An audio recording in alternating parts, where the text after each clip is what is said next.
Just how good is this team?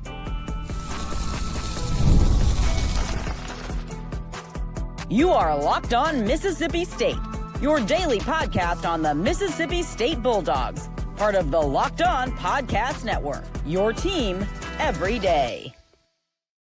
Hello, everybody, and welcome in. This is the Locked On Mississippi State podcast, part of the Locked On Podcast Network, now the #1 sports podcast network. I'm your host, Jaron Spor, decade-long in journalism. I have a national college football writer for Athlon Sports, also dabble into the NFL for Athlon Sports as well. But I'm here to talk about the softball team. We've talked about baseball a lot on these shows. We've talked about basketball a lot on these shows. For those that are new, this is just extra content that we're doing for everyone. There'll be, around 10 minutes, these extra shows. They'll be Monday through Friday as well, usually release around 4 o'clock p.m. Central Time. So 5 p.m. Eastern Time. It's just extra stuff we do. It doesn't take anything away from what we do earlier in the day, where we do our longer podcasts. On those, we get more in depth in basketball, football, with recruiting and stuff, and then obviously baseball as well. But we do want to talk about baseball and softball. Softball is kind of the sport that kind of gets lost in all of this, because baseball is obviously king in Starkville. That's what everyone likes the most. That's what they root for the most. Football is the most popular sport in America, and so those are the two that kind of get talked the most. And then basketball, when they have good teams, they're talked about a lot. Whereas, right now, and they also have obviously a section of the season where nothing else is going on, so they get talked about a lot during that time. Obviously, right now, the men's team's not very good. The women's team's pretty good, but the men's team's not very good. But softball is kind of the sport that people don't talk about enough, and kind of forget just how good Mississippi State's been under Samantha Ricketts. And, she's done an absolutely fantastic job since she took over as head coach, kind of building this program. And this team is by far her best team that she's had, in my opinion.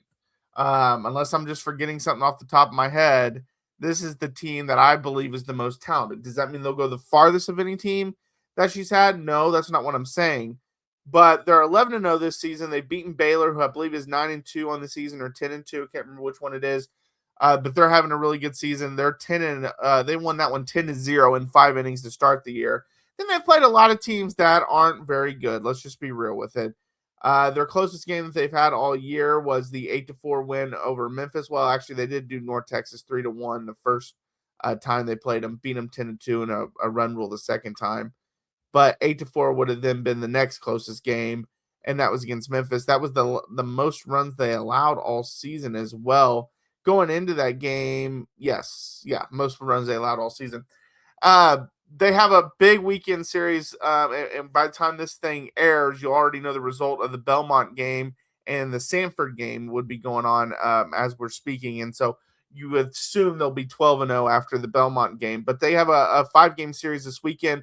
Belmont, Sanford, Belmont again, Delaware State, and Delaware State before they get Georgia Tech in a midweek game, which is on the road in Atlanta, Georgia. So that'll be a good test for them as well.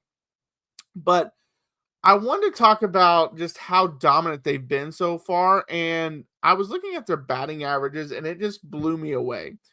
They have 5 batters that have made at least 14 plate appearances and have a 400 batting average or higher. That is insanely good. Kinley Keller leads it at 14 plate appearances, and she has a 571 batting average. Kalani Stiles also has a 500, but she's only made 2, so she's 1 for 2. But Morgan Stiles, 35 plate appearances, 486.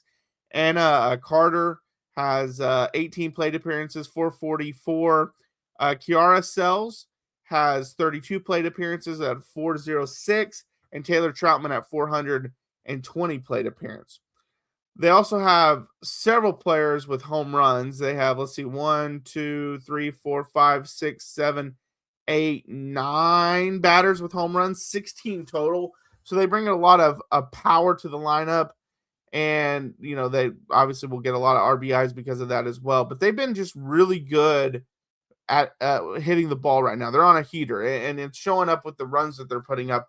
But then the pitching it's just been incredible this year. The only person, so Brinkley Morton is the quote unquote worst pitcher they've had this year. She's only appeared in 2 games, only pitched 2 innings, and her batting average she allows is 250. But Alyssa Faircloth, 162 batting average allowed. Layla Ammon, 118 allowed. And then Peja Goold is 081. And that's your 3 big pitchers. They've had 7 appearances, 4 appearances, and 5 appearances. Peja Goold is pitched the most.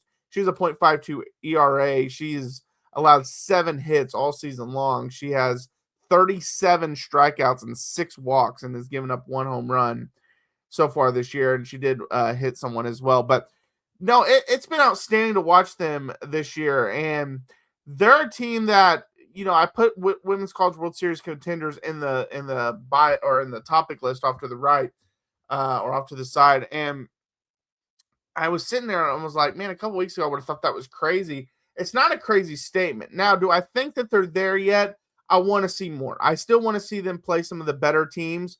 Right now, I would say they are a super regional team. And I feel pretty confident about that. Now, matchups matter and how they finish the season, injuries, all that matters. And so we'll have to wait and see. But I think talent-wise, they could be a super regional team this year. Now, they got some big dogs, and when we in the SEC that they got to go against, and we'll see what kind of team they are once that happens. But as of right now, I would say super regional team, borderline Women's College World Series team. Let's just see some better competition and see how it goes from there. But all right, coming up next, what is next for Mississippi State softball? We'll break it all down. Welcome to the 5-hour energy flavor draft. We're looking at every aspect of the draft to let you know which tasty flavors are the best and which just might be sleepers. The board is set, the flavors are ready, and only one is going to take the top spot. 5-hour energy has a wide variety of flavors with something for everyone. Some of my favorites are the ones with 0 sugar, just because I don't always want to take on more sugar than what I get with how I normally eat and drink. And one of my flavors that's a sleeper, this is part of why I love the 0 sugar, you can get things like confetti craze. And, it's that delicious blend of rich, buttery, freshly baked confetti cake, smooth vanilla frosting, and a sprinkle of sweetness in every sip. It's smooth, almost like a dessert that you're getting to drink with that energy, rich, indulgent sweetness from start to finish. And you can find your new favorite flavor of 5-hour energy shots available online at 5hourenergy.com or Amazon. Everyone that experienced the NBA Finals live and in person, FanDuel is giving you the chance to turn that dream into reality with their NBA sweepstakes. Here's how it works. Use your profit boost on any NBA future and you'll automatically be entered for a shot to win an NBA Finals trip for 2. That's right. Flights, tickets, the whole experience. If you're already looking at the board and thinking about which team can make a deep run, this is the perfect time to lock it in.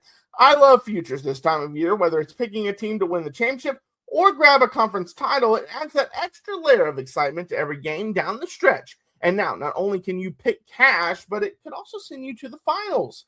Visit FanDuel.com to get started. Use your profit boost on an NBA future and get entered for your chance to win a trip to the NBA Finals. Play your game with FanDuel, the official sports betting partner of the NBA.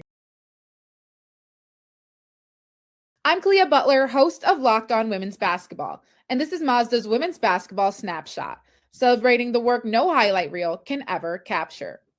It was a heavyweight showdown between number 3 South Carolina and number 7 LSU, and the Gamecocks rose to the occasion. South Carolina secured a hard-fought 79-72 victory to stay atop the SEC standings, using a balanced offensive attack to outlast the Tigers. Tessa Johnson led the way with 21 points, while Raven Johnson added 19. Medina Okot dominated the paint with a double-double, finishing with 12 points and 17 rebounds, while Joyce Edwards chipped in 10 points to round out the scoring.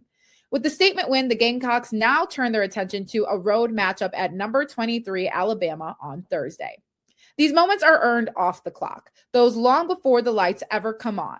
The sweat, the fakes, the doubt, the scrapes, and coming back for more every time. Mazda puts that same drive into every detail. Wins define the moment, putting in the work, that defines you. There's more to a Mazda because there's more to you. All right. Well, thanks for being a Locked On Mississippi State. Your first listen every single day, part of Locked On Podcast Network. Your team every day. All right. So what's next for the softball team? I already talked about a big 5-game series this weekend, but when will we finally find out like just how good they are? There's really not a lot of options until the Tennessee game. Now, I think next week is when we're going to find out because they play Georgia Tech on Wednesday, and Georgia Tech is typically a really solid team in softball. They're not having a great year this year, though. They're 8-6. So I don't know how much you'll find out about that one, but that's at least a bigger opponent, Power 4 opponent. Then they go into the Tiger Invitational. That's where they'll get Clemson, and it's at Clemson, South Carolina. They'll get Clemson on Saturday the 28th, and then if they make the championship, obviously, I believe it's a double elimination type thing, so they would possibly play Clemson again. So I think that's your best chance to find out how good Mississippi State is. Other than that, they don't really have anything that is going to be an issue until March 13th when they play the series against Tennessee at home, number 1 ranked Tennessee. And then after that, they get number 16 Georgia. I'm just talking about series here, no midweek games, but number 13 South Carolina, number 4 Florida, number 7 Arkansas, number 11 Texas A&M, number 19 LSU, number 25 Ole Miss, and then you head into SEC tournament play. So once SEC play starts, every single series against an SEC team is a ranked opponent. But so we'll definitely know what they are once they're finished with that. But we won't know much before that unless we find out something more this next weekend when they play the Clemson series. If they can get through that and they win the Tiger Invitational and they beat Georgia Tech earlier in the week, and they're undefeated heading into the SEC play, you're feeling really, really good about the Bulldogs. All right, well, thanks for tuning in today to Locked On Mississippi State. On Monday, we'll recap everything that happened this weekend, including some softball action. So make sure you subscribe and follow Locked On Mississippi State to get to all the latest episodes. We're on YouTube, Instagram, TikTok, Twitter, and Facebook. If you never miss an episode, the Everydayer Club is built for you. Get Locked On Mississippi State ad-free, plus members-only Discord access and more. Head to the custom link in the show notes to join the club. For those of you on video, we send you to the first ever 24/7 national Locked On Podcast Network YouTube channel. On audio, make sure you make your second listen Locked On College Basketball. For Locked On Mississippi State, I'm Jaron. Until next time, Hail State.